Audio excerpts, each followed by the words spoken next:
I had a roommate who played Bloodborne a lot, and him playing Bloodborne made me never want to play that game, much like anything that person does. Yeah. Would he do like drunk Bloodborne streams where Yeah, he would what do do like you a know? Scottish accent every once in a Yeah. while? Uh-huh. How do you know? Oh no. It's like Graham knows the deep, dark secrets. Oh no. Graham has the hidden Josh lore. He knows about a very rough period in Josh's life. Oh no. And a very, I don't know, rough person that both of us were acquainted with. Yep. Fair. Speaking of rough people that we were acquainted with, what's up, fan? It's Josh. I'm Connor. And I'm Graham. Oh yeah, we got especially Graham. You've not been on this. Have you been on this podcast? I don't know. I see. I was a regular in the animation. Yeah. Podcast. I have some of the OG merch. Mm-hmm. I don't know if this might be my debut on What's Up Fandom. Dang. And joining us for the first time on What's Up Fandom, we have Mr. Graham. Wow. Hey, what's going on? That's one of my new favorite transitions you've done since I've joined. What? The speaking of unfortunate people that we've been forced to work with, welcome to this podcast. Yeah, that's always a fun way to do it. And today we've got a special episode. We're going to be talking about everybody's favorite animated series, Avatar: The Last Airbender. Right? Yeah, I mean this is one that has like a like special I've been place and like I mean we're all like the late in millennials, right? So it's like I'm a younger millennial at most. He's a millennialette. I'm like in that weird gray space between Gen Z and millennial. Okay, so like Avatar was like releasing on TV and stuff while you were growing up and everything. I went and saw it in theaters. Okay, got. Oh, yeah, that old. Gotcha. Okay. Yeah. We're just kidding, everybody. April Fools. We're not talking about Avatar: The Last Airbender. We're talking about The Last Airbender, the M. Night Shyamalan film based on Avatar: The Last Airbender. I don't see the joke here. Like, it's the same thing. I mean, they're both pretty much. I mean, as accurate to the source material that I think that when it was a by the book adaptation. Mm-hmm. Yeah. Like, there's always going to be like bumps when you have like that transition from like an animation style to like live action. I found it a little weird. I thought it was a weird choice to cast Zoe Saldana as Katara. Mm-hmm. I felt like they just casted her a little too old, but you know. But Sam Worthington as Ong. Because that's the way we pronounce his name in the M. Night Shyamalan. Yeah. Not because we have multiple, episodes of the animated series where his name is Aang. With Ong. And just fine. April Fool's There's again. nothing wrong with that. April Fool's again. We're not doing The Last Airbender. We're doing the 2009 James Cameron film Avatar. Yeah.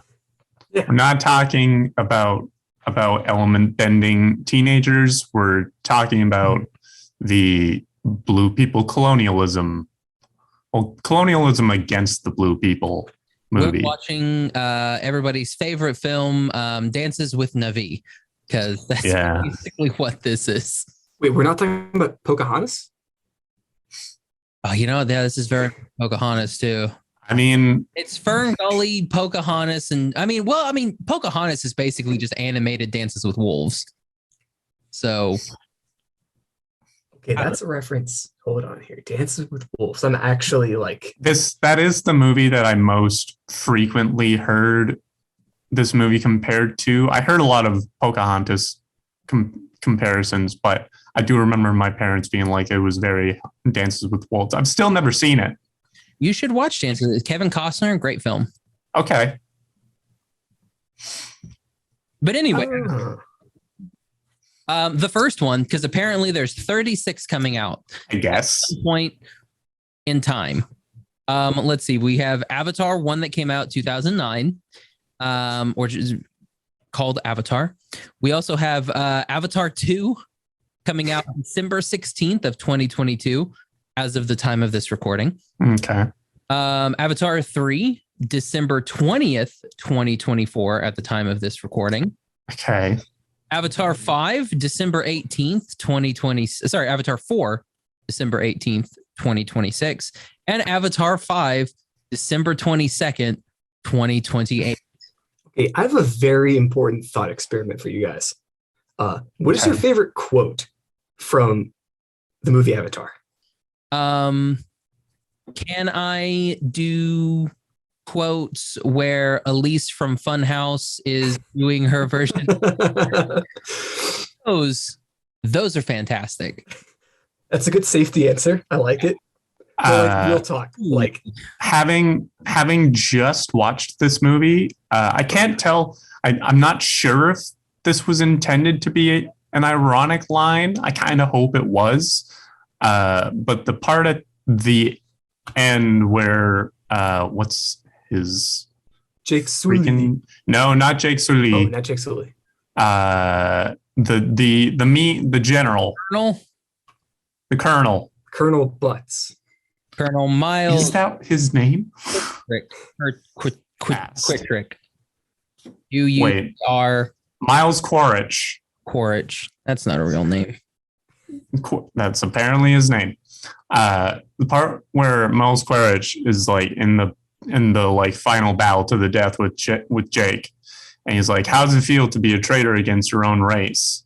When the entire like final moment of the movie is that like the human and the Na'vi become one, and it's James Cameron is doing his best to make a point, and then just earlier, it's like you have this guy being like, "How do you feel to be a traitor against your own race?" I was waiting for Jake to be like, "I could ask you the same question," but I feel like it wouldn't have landed.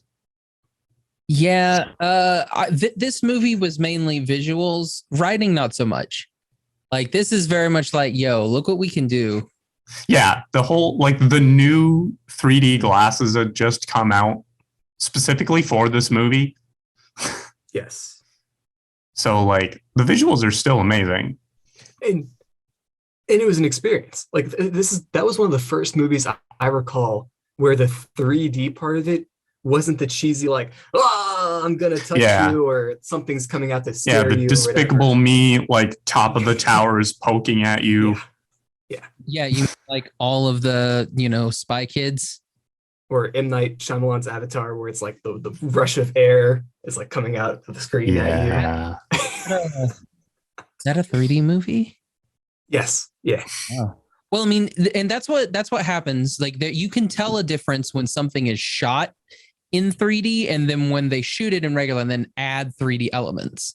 Yeah. Then you can tell, because that's when they do a lot of the hands and stuff, and you're like, we understand it's 3D. We're wearing the glasses. We were here for this. We're not here to be slapped in the face with things. We're just here to have a little bit better depth perception. Now, as a quick aside, it is tragic that the 4D experiment movies, like the Rugrats in Paris, where you have like the scratch and sniff, that those like died off and didn't actually like. No, you weren't a fan. not a fan. I don't like having, because those things are really only excuses for like the producers to be like, how can we force people to sit in a chair and have us like blow in terrible smells? How can we get people to pay for that? This went even further. This was like, you have to go to McDonald's or some sort of fast food restaurant, and with the Happy Meal, there would be the scratch and sniff that then you would take to the movie theater and scratch as you're watching the movie. So it was like some executive back then was like, "Yo, I have a fantastic partnership that we can do with insert fast food chain." We have been living under late stage capitalism for so dang long. See, and as like a 6-year-old, like I was like, "Oh my god, like it's smelly socks on the screen and I have it in my hands. This is amazing." The experience sucks, but wow, the technology. Yes, exactly. The thing that I really appreciate about having Graham on again is we're talking about Avatar, and Graham has somehow brought it to Rugrats in Paris. So I loved it. Is the reason that Graham is on this. Okay, so listening to Connor previously before Graham went Rugrats in Paris about the 4D experience. That's how I know you've never been to Disney and you've never been on Soarin'. Because I've been to Disney. I've been on Soarin'. They spray the stuff in your face. Yeah, that part flying over the orange orchards. Yeah, Soarin' over California is one of the few exceptions. Oh, well, you haven't done Soarin' over the world. What? Oh, There's two. There's Soarin' over They California. made another one? Yeah, there was Soarin' over California, and that was the big one for the longest time. And then they did Soarin' over the world. Okay. So where they're like, now we're going to go to India. And here's the Arctic and everything like that. And here's North Korea. That's a no-fly zone. You can't fly there. You fly over some really bad CG polar bears. There's a part where when you fly over Africa and there's some elephants, and then they spray dirt smell in your face, and you're like, dirt. You go to the Taj Mahal and it smells like jasmine, and you're like, okay. Oh. You fly over the Caribbean and you're like, jerk chicken. I was like, I don't remember what the Caribbean smell was. Water, jerk chicken, and a pineapple. That's what it was. Yeah, no, like I would love if they did like a 4D experience like that. Like this, I think would be hilarious. Like it just constantly smells like damp. Like all of that movie is wet. Everyone in that movie is wet. All of the set is wet. Just the humans and the Na'vi are just constantly sweaty. They're just they're in the desert. They're in the jungle, so I mean they're just moist. Just moist. Is that the word we're not supposed to say anymore? Is it moist? I feel like we've moved on from I think it's a perfectly fine word. Yeah. Word. It's a damp. Damp. It's so moist. See, I find damp is a more unpleasant experience because it's like wet, but with weight, you know? Yeah. When your shirt is damp. Yeah. Like there's that unpleasant thing of like getting off of a water ride and all of your clothes are damp and you're just walking around in heavy, wet clothes. Is the ride in Disney World, the Avatar ride in Disney World, is it a water ride? I haven't been there since they brought in the Pandora thing. I've never been to World. I've only been to Land, and that's not there. Either. I've been to both, but I haven't been to either since the new Pandora thing. Everybody that's still here that doing Avatar: The Last Airbender and has continued to listen. This 3D that's continued to listen. Thank you for staying. We are going to talk about Avatar. It's gonna be fun. We've got Sam Worthington in his best role, and I think last role. Yeah, I was thinking. I was like, I haven't seen him in much else. Oh no, I guess he did the Attack of the Titans, like both of those.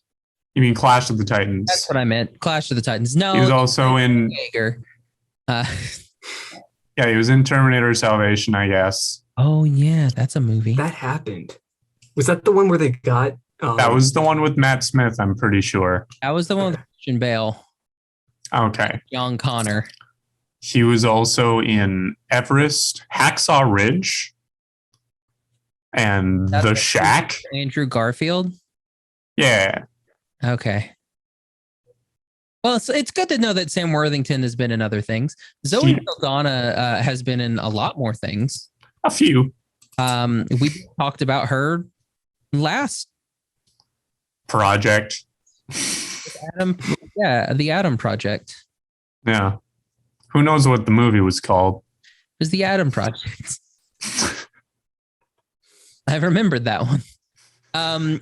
So visually this movie is phenomenal. Like all of this, the backdrops and everything are really good. There's little stuff that is going on throughout the movie, like just in the background, that I think the attention to detail is really, really good.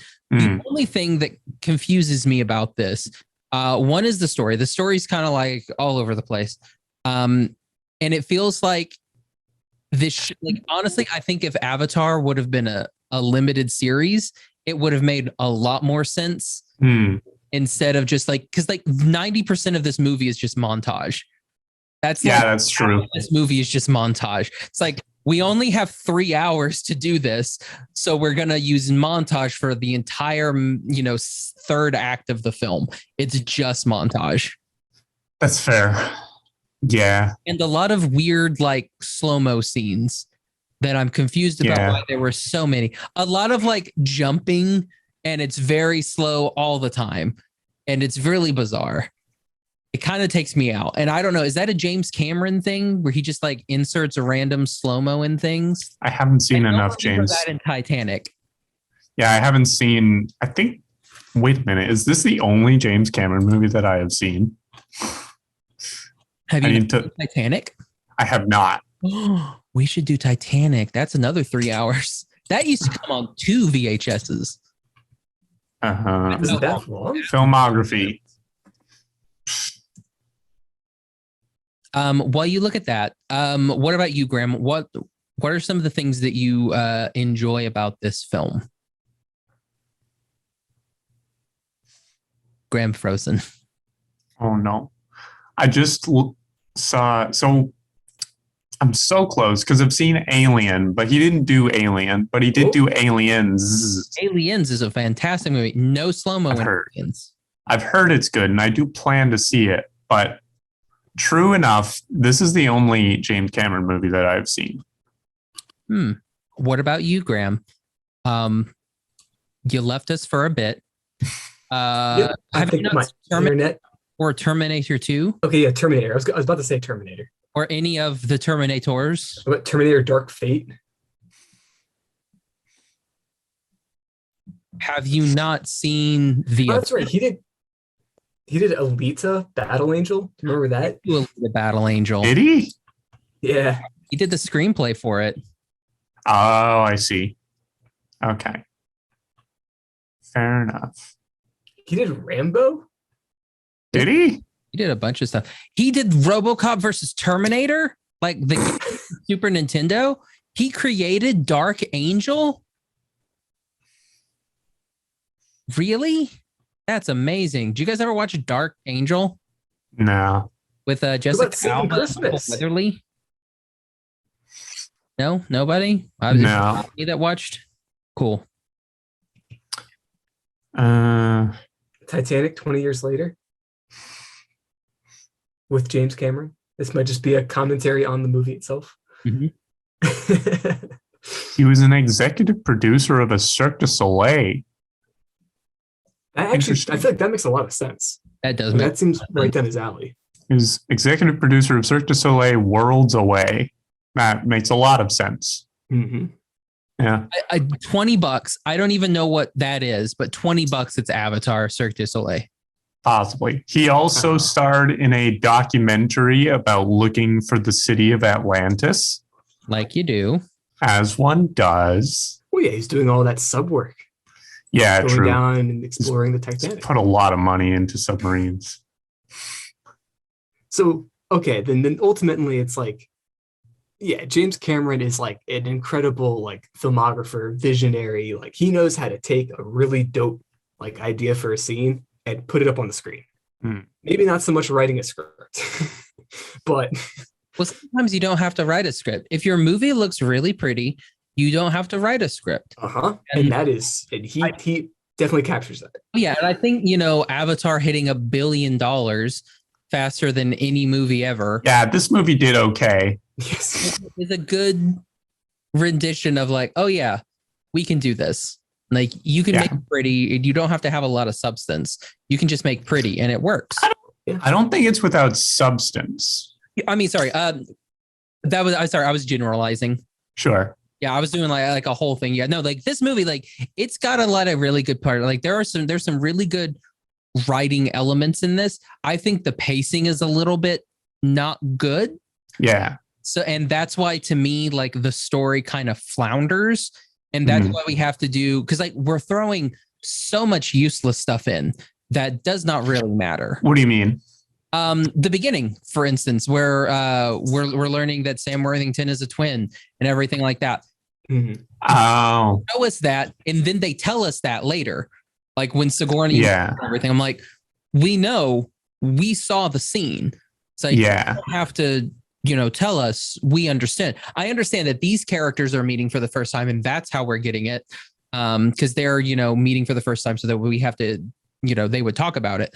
But when it happens 3 times, it's just kind of like, we could have left all of these out. I mean, we could have left definitely 2 out and only had it 1 time. Like the only time you just have to have that movie start with flying over Pandora. He wakes up and then he wheels and everything. And then he meets Sigourney Weaver and that other dude whose name I am spacing. The Shaggy dude? Joel David Moore. Oh yeah. So we can just skip all of that and just get right to there. Or we just skip all of that and he meets the Colonel and he and the Colonel talk about it, and that's where we go. Like we don't have to have the 3 different, because like we have the conversation with Norm, we have the conversation with Sigourney Weaver, we have the conversation with the Colonel, and then we see the conversation as well. So I mean, I guess we do get it 4 times. So I feel like it's a little bit redundant. Okay, yeah. And like that's why I'm like, we Jimmy Cam, we get it, JC. Yeah, get us to the cool, like the get us to the scene where he's jumping into the brain of the actual Pandorian and they're doing all the cool running stuff. It's like, expedite us getting there. I almost feel like they could have used that time, because I don't think the problem is necessarily that the movie is long. I think it's about what the movie spends its time on. And I liked, like, all of the parts that I found most interesting were the parts where you're learning about Na'vi culture and how they go about things and their little ceremonies. And I feel like because this movie is about getting you slowly more and more attached to the Na'vi, same in the way that Jake Sully does, I think we could have stood to streamline some of those human to human conversations for more things about the Na'vi. Yeah. And I completely agree with you. And I'm definitely not saying that I have problems with the movie being too long. It's about what they do with that. Yeah. Like exactly. In that there's a in one of the mini clip bits where we're just like fast forwarding through everything, we have him falling asleep and then Sigourney Weaver like tucking him into bed and everything, and I'm like, why is this here? We don't really need to see this. It doesn't matter. This doesn't matter at all. Like there are plenty of other moments like later on that show that they bonded as a team. It feels like this was a book adaptation where they're putting some of this stuff in the book. Like there's that part where Norm is kind of getting upset because he's not like getting to meet the Na'vi and everything like that. He doesn't get to go to like the sacred tree and stuff like that. And he's, being all, kind of butthurt about it. And then we literally go to like the next scene and that's when Jake is doing his like talk in front of the camera, his vlog.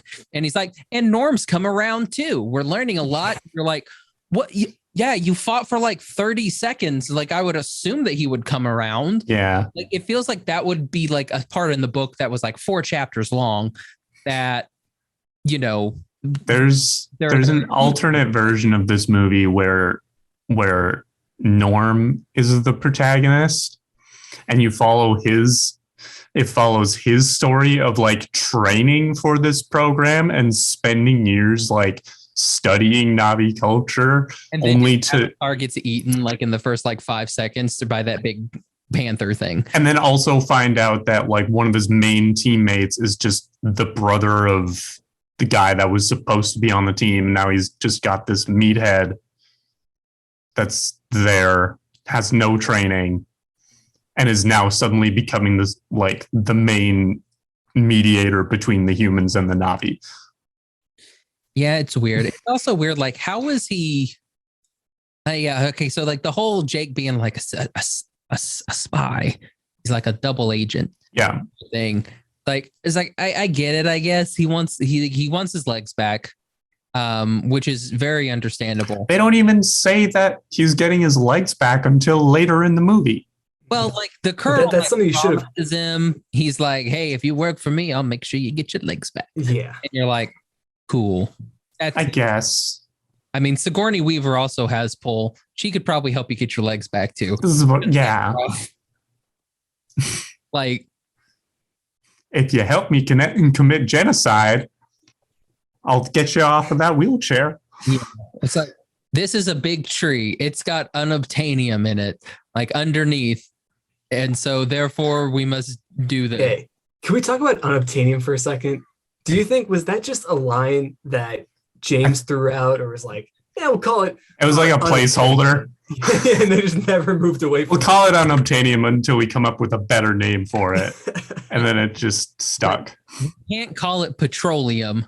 So we need to come up with a better term. Okay, call it spices because that's too on the nose. Yeah, like, well, let's just throw unobtainium on, in the script for just right now. Yeah. Like you said, it'll be a placeholder. And then the movie came out and they were just like, oh shit, we were supposed to. We forgot to change that. That's what I would like to think. That's what I would like to think. This movie also had, and this is I was about to say this is a bit of a nitpicky thing, but it's also like a problem that shows up a lot in movies that prominently involve people speaking a different language. So I was watching this with subtitles, and like they put like the little papyrus font subtitles in the movie, but there are other things that characters say in the Na'vi language, and the subtitles just say speaking Na'vi. Like, you're the subtitles, you're supposed to tell us what they're saying. Well, the language isn't real. So they're just saying it's enough. They're just saying gibberish. That's like, it's the same thing with Lord of the Rings. Like, that's like a full, like, actual language. But if you still go, it's just speaks in Elvish. And you're like, excellent. They have subtitles for most, if not all, of the Elvish in those movies. In this, it's maybe 50-50. I would like to know what Hugo Weaving says when he says Mekalohain Usili Freely. Like, that's what I want to know. Like, okay, if that's in the... No, I'm just sorry. In regards to specifically Lord of the Rings, I literally just watched the second Hobbit movie Friday night. And I thought you said Lord of the Rings. And then you bring this. We do not speak of this. Well, it's directly related to the subtitle thing, because in the scenes with, like, there were orcs, elves, and humans, and like the subtitles went from normal to in Elvish, blah blah blah blah blah, to in black tongue or black whatever the black speech. Yeah, blah blah blah blah. It's like, all right, so at any point, all of these people have spoken English. Why did they just flow from English to Elvish to it's because it's slightly unnecessary in the film and in the culture, I guess. I don't know. It's weird. I agree. It doesn't make any sense. That's why Star Trek's the best, because everybody's got a universal translator and everybody's basic, and it's perfect. Yeah, if there's a reason for everyone to be, if there's like an in-world reason that everyone gets translated, great, sure. Like Doctor Who, the TARDIS has his translation field, whatever. But the reason that this thing in Avatar bothered me is because it happens in other movies that involve just Earth languages. Avatar came out in 2009, though. Sure. And the version that I watched on HBO Oh, sorry, no, not HBO. It's on Disney Plus. So Disney Plus has two versions that you can watch on Disney Plus. They have the 2 hour and like 40-minute version, which is not the director's cut version, and they have like the family-friendly version. So you can watch the regular, where they say shit, or you can watch the family-friendly version where they don't. But I think that might have been the one that I saw. The non family friendly version did take out the tail scene. I think that's the one that I saw. You saw the scene? No, the version that I saw, I think, was because I remember getting to the like mating scene and being like, oh yeah, this is that part that my parents didn't let me watch. Like, this is the part where James Cameron was like, what if? Now hear me out, guys. Wait, hold on a second. We re-release the film, but we add this one. We're gonna put 5 minutes of like additional. Well, no, I think it was like 10. It's like 10 minutes of additional footage, and like 5 of it is Navi banging. Like, this is what we're gonna do. But hold on a second. So you're telling me that Disney Plus kept in the scenes with the weird hair twisty stuff, where he's doing it with the bull and with the bird thing and with like the deer or whatever. Those things are in there. Yep. But not with Navi and Navi. No, because Disney then Plus it's oil. But they're okay with bestiality? I'm not saying it's not a I'm not saying that it's an error. Or I'm not saying that it's not an error. What we are saying is boy, girl, no good. Yeah. Okay, but boy, animal, good. Well, when they're it's relational context. Yeah, like when they're linking, wink, with the animals, they're sharing their thoughts and their souls. Yeah. And with everything, and the same thing when they link with a tree. Yeah. But when they link with each other, that's bad. That's when Jake was like finding his like bird lizard thing to catch, like none of the steps involved like making out with it. Yes. It is weird that the Navi, they're this completely different culture and everything, but they still know how to make out. I mean, a little bit weird. It's not I don't feel like it's a difficult thing to learn. I mean, I would but mouths are gross. Sure. You know what's also gross? Like any organic part of a wild animal. Why would you be sticking the equivalent of like your sexual appendage into that of an animal? Are STDs a thing? I don't know. No, because the mother tree doesn't let that happen. That's what things are. When they touch you, it's like an injection. Mother tree is not about preventing life. It's about the balance of life. Didn't you watch the movie? Yeah, didn't you watch Star Wars? Oh yeah, I love Star Wars. It's my favorite. So actually, it's funny. Force?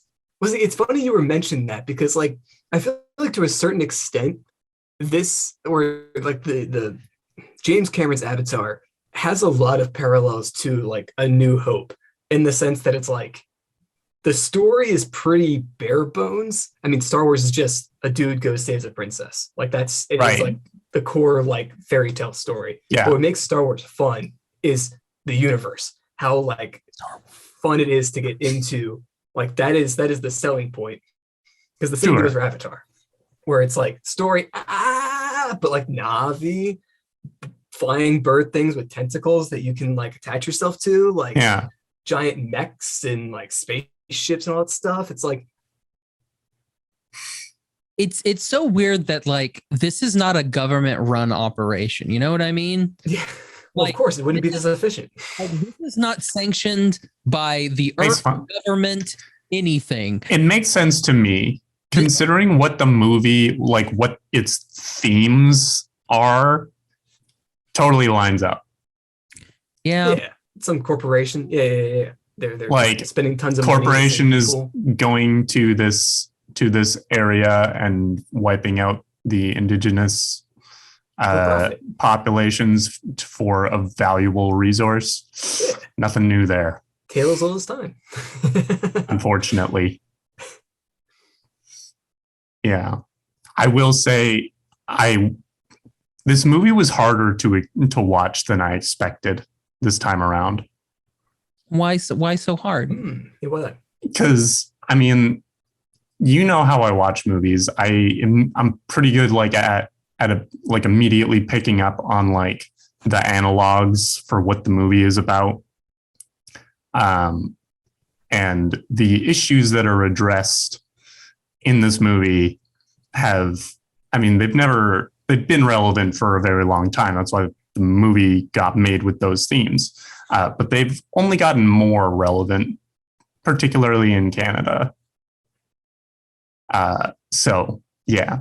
I would say particularly North America. In North America, yes. Yeah. Yeah. I'm not going to say more on it because it's already, I already feel weird now about this movie being just in our like April Fool's episode. See, back in 2009, we still celebrated Columbus Day. Exactly. It's interesting to see what they do with Avatar 2.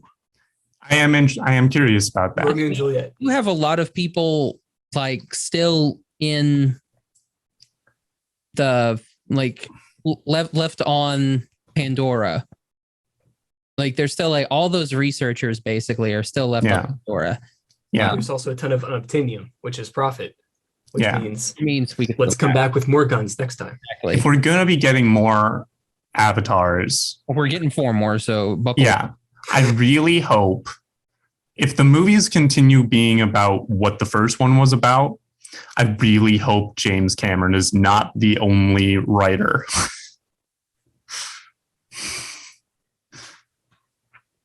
Well, let's find out. You guys vamp for a second. Let me go to Avatar 2. It's on the docket there. Let's see who's. Okay, I'll look at it too. So then if we have to storyboard from here on out, I feel like the next movie is like the corporation is slowly starting to probe their way back onto Pandora. They're like, hey, we're not evil. We're not going to kill you guys. We want to coexist. And then like the end of the second movie is like them nuking the tree or something like that. It's like from what I'm reading of this second one, it reminds me a lot of like the second and third How to Train Your Dragons. Jake Sully lives with his newfound family formed on the planet Pandora. Once a familiar threat returns to finish what was previously started, Jake must work with Neytiri and the army of the Na'vi race to protect their planet. Is that on Wikipedia, it says they are forced to leave their home and explore the different regions of Pandora. Oh, that's not what IMDb says. But again, IMDb is very inaccurate with everything that they ever put. Yeah. This apparently has, cast, we have Zoe Saldana, Michelle Yeoh. So Michelle's coming back. Kate Winslet. Oh. Jermaine Clement. Jermaine Clement, really? Some of these I'm not 100% sure that this is correct. Sigourney Weaver has come back. I don't believe some of this is correct because that doesn't make sense. This guy died, and this guy also died, so that's going to be really bizarre. Yeah. Edie Falco's going to be there? I guess so. Theoretically. Going to be a general. Good for Edie Falco. I guess Stephen Lang is coming back, theoretically. So the other screenwriter that's credited is Josh Friedman. Yes, who has done Snowpiercer, Terminator Dark Fate, Terminator the Sarah Connor Chronicles, and he did War of the Worlds. Yeah. And an untitled Planet of the Apes project.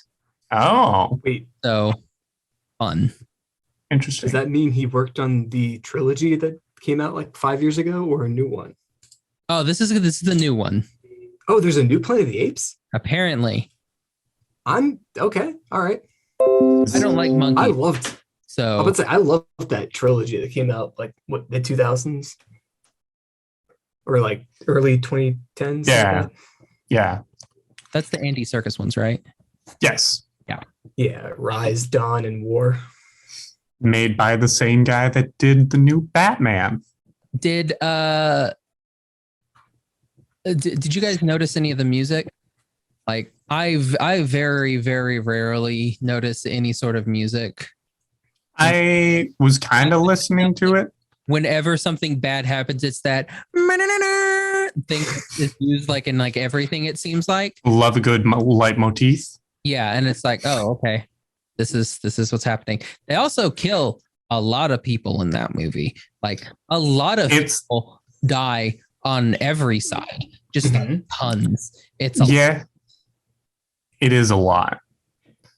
Yeah. Like I thought Atlantis killed a lot of people at the beginning of that Disney movie.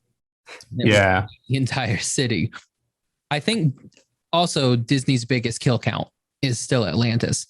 But Death Star. It's only a couple million. When they blew up Alderaan? Oh yeah, all of Alderaan. Yeah. Well, that's not Disney though. Yeah, it is now. Stupid name on it. They don't get credit for that. In The Force Awakens, they blew up the new Totally Not Coruscant, which had like the New Republic in it. Right. They had Star Killer Base or whatever. And with that same shot, they blew up the entire New Republic fleet. Didn't in a very convenient throwaway line. That was Freema Agman, right? Didn't they blow up Freema Agman? Did they? I'm pretty sure Freema Agman is like that.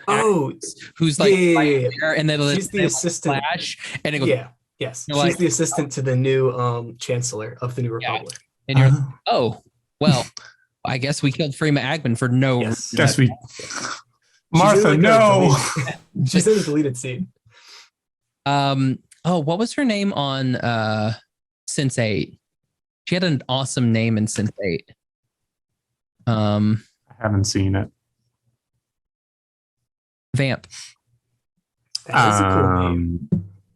What is? Vamp? Vamp. I hate you so much. I'm sorry, you're asking us to vamp on your own podcast? Well, I thought somebody who's been a host here, who's been with us for a while, knew how to vamp. That's a cool name. If only you had someone that had any kind of improv experience. Tommy Neptune. That's a cool name. Her name is Amanita. I think is a cool name. That is a pretty cool name. She has like really dope hair. Yeah. Nice. That's definitely not for kids. That would not be Disney Plus. Yeah, no. From what I've heard.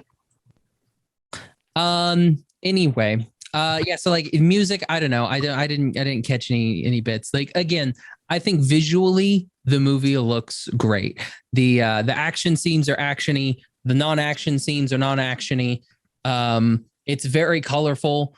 I wish I would have watched it on like, I don't know what Disney Plus has on their streamy thing, but I wish I would have watched like a 4K version on the OLED because like whatever the Disney Plus streaming version, it looked really good. So I would love to see what it actually looks like on physical media because you get a lot better, picture quality off of that than streaming. Does that cap at like 1080p? I would assume it caps at 1080p because I don't think Disney Plus does like 4K, and if they do, if they do, it's like select movies and series. Yeah, not going to be Avatar from 2009. That's for sure. Yeah. But Avatar 2, you bet. Oh yeah, Avatar and 3 and 4 and 5 and 5 and Lord 6. I figure if you're gonna make that many like movies, just turn it into a series. Yeah. I feel like if you're gonna make that many movies, you have to kill Jake off in 3. Like Jake and the Neytiri have to go in 3. Yeah. You can't make a Star Wars mistake where you still bring like in number 4, you still have Jake and Neytiri, but they're like older. I don't feel like you can do that. I don't think you can get away with that. And then be like, but here are the new people. And then their kid is gonna like stab Yep. Jake in the heart or something, and it's going to be a weird thing. And then Help me, Father. Yeah, and then like Jake's pterodactyl thing is like going to shoot. And be like, ah! Or I mean, whether we like it or like, I don't know what kind of timeline they're planning, but like Sam Worthing, all of these actors are 12 years old or like 13 years older than they were when the movie came out.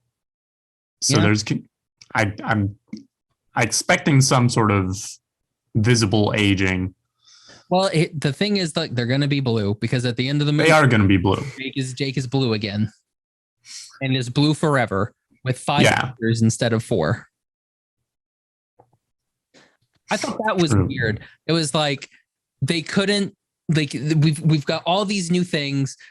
We created these avatars. They've got tails that work and everything, but we still gave them 5 fingies on their hands, whereas the Navi only have 4 fingies on their hands. I guess it was a little bit weird. I was like, I guess the Navi just don't need pinkies. Well, no, it's weird. Like they have like the it's like this type of thing, right? I don't know. Like I don't know how you do it, but it's weird. I was like, that seems like a bit of an oversight. They're definitely going to be able to tell which ones. Maybe humans just have more fingers than we need. Well, I just don't know why they created the avatars with 5 fingers and not 4. Maybe you should be expecting why we were designed with 5 fingers, not 4. Well, actually, your toe. What is it in like 100 years? Or no, it should be more than that. But humans will eventually evolve to not have a pinky toe. There you go. I'm pretty sure pinky toes are going on right now. What is going on? It's an extraneous appendage. No. Oh my gosh. What I'm saying is, when they created the avatar clones, they give them 5, and you keep coming in with like, well, why did God create us with 5? Like that's not the question that I'm asking. Okay. I'm asking, why did the humans, when they created the avatar clones, why did they give the avatar clones 5 fingers instead of 4 fingers like we actually have? Well, yeah, because in the movie you were making me go insane for a second. I was like, because I believe why are they clapping back on me? Like the line in the movie, it's like they're claiming they're from a different tribe, or they're Naviri that live on a different part, or I forget what the exact explanation for why they're getting introduced to this, like the tree tribe or whatever. But yeah, no, ultimately, you are right. It's like, I don't know why that would be like, all right, so the Naviri across the desert have 5 fingers instead of 4. It's weird. It doesn't make any sense. It's very confusing. I mean, I'm just trying to, because like, I guess if you're already going into a body that now has a tail and you're much taller, I feel like you would want some sense of familiarity. So like, is it like, maybe it's just a helpful like change to be like, you're still going to have 5 fingers. So don't worry about that. Maybe it was something in like the psyche valve where like they were like, here's the thing. If we give them 4 fingers, they're going to freak out. Yeah. They're going to think that their hands are in mittens all the time. It's not going to work. Yeah. As humans are dumb. They're not going to understand. I'm just saying, if like, you're going to have to learn how to use that tail, but do you really need to learn how to use 4 fingers instead of 5? If you're already genetic, like, also those avatars are Navi mixed with human DNA, so maybe that's where they got the 5 fingers. Yeah, sure, why not? I think it's stupid. All right, past stream renter. Well, final thoughts on Arvitar. It's pretty. It's very pretty. I'm glad that what was her name? Crap. Natiri. I'm glad that Natiri got the final kill on the corporal or the colonel. She's very much like a blue cat. Yeah. Again, I think it's very pretty. It still holds up very, very well watching it now. Yeah. They put a lot of money in like the mocap. They put a lot of money in the so the parts that I don't think look good are the pure CG stuff. Like the fighting, like with the cavalry charge, like the Riders of Rohan, the Navi of Rohan coming down and doing that. I thought that, like, when they start blowing up, I thought that looked dumb. I thought whenever a Navi fell off of their pterodactyls, it looked stupid because you could tell that it was really CG. Sure. But other than that, I thought it looked really, really good. Like, whenever we're not trying to look at like secondary characters like falling and dying and stuff like that. Yeah. Just focusing on like the main stuff, I think it still looks really good. And that's just, I think that is a good thing, especially in the time of, CG is starting to look terrible again. So just saying. Yeah. There were some parts, like, I think there were a couple moments where Sigourney Weaver's avatar looked a little uncanny. Yeah. There's that bit when Sigourney Weaver's like all wrapped up in Jake's arms, and they've got like these really fake vines there. Yeah, they got the censorship vines. Yeah. They do. Okay, speaking of this, they do a lot of really bizarre stuff with the censorship in this. Yeah. Really kind of like, yeah. We're not gonna go there, but it's really bizarre. Bestiality's okay. I mean, do you think this like launched like a wave of furries? If you're asking the question, the answer is probably yes. Yeah, or at least it helped. It facilitated. Do you think this helped create Beastars? No, I think Beastars was inevitable either way. That was Star Fox Adventures. Yeah, that's fair. That's fair.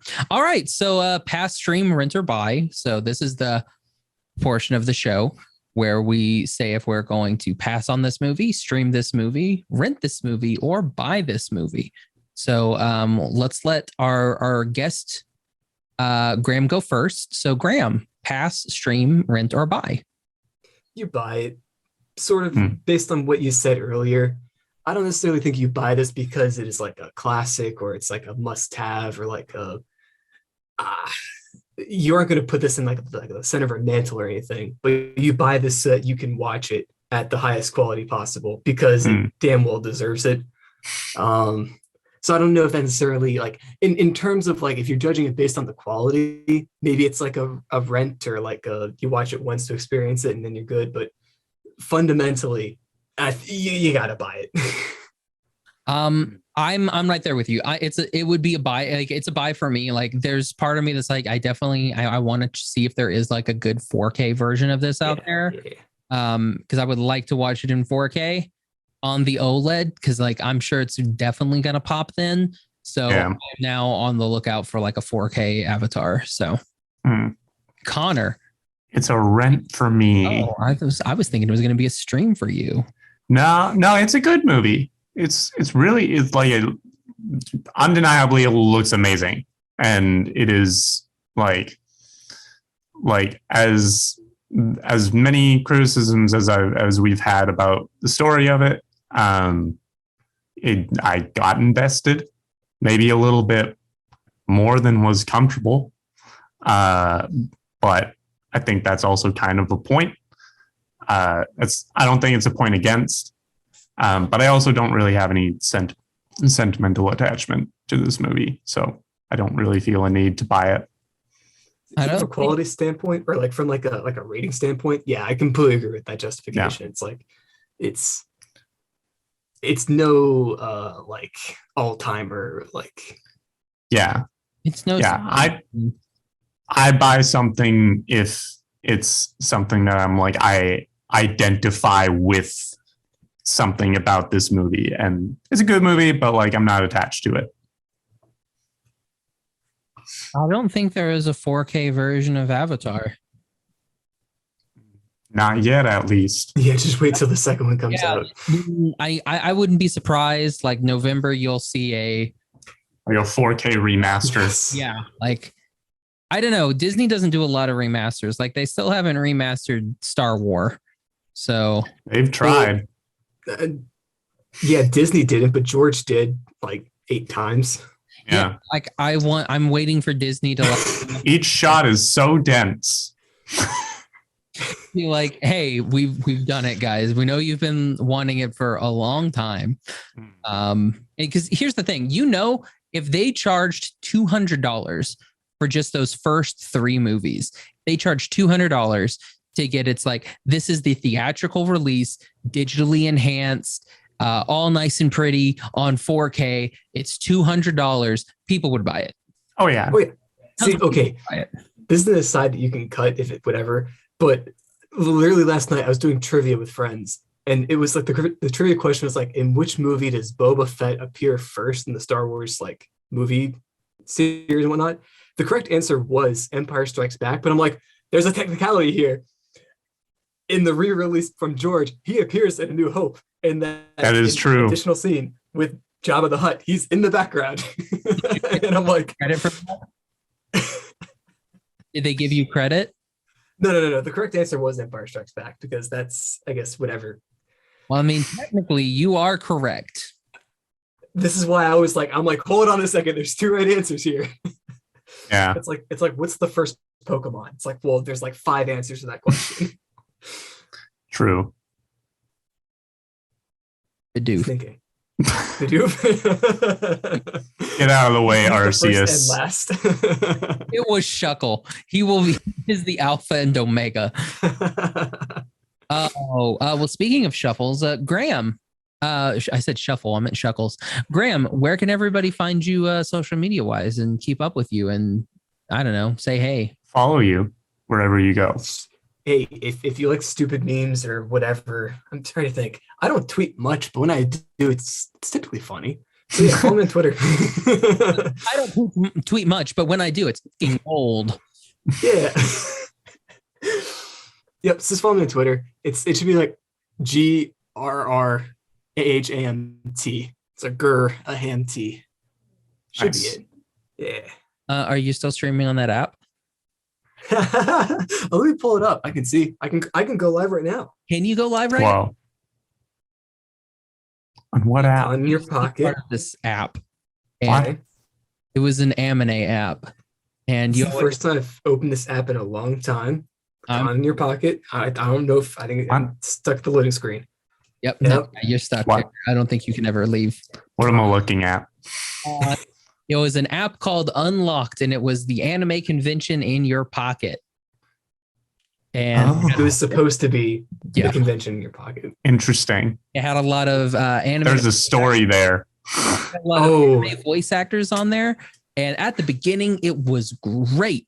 A lot of really good engagement and everything. And then it turned into like a cash model. And then it only basically turned into, hey, get your autographs. And now it has turned into, what's that thing that everybody gets their autographs on now? Streamily? Is that what it's called? There was a Color World was another one Yeah. What? that popped up. I mean, now honestly, if you want to do an autograph session, you do it on Instagram Live because they have more money and better technology in place. Yeah. So Interesting. yeah. One day we should do a tell-all. That'd be fun. And ask me anything. Episode.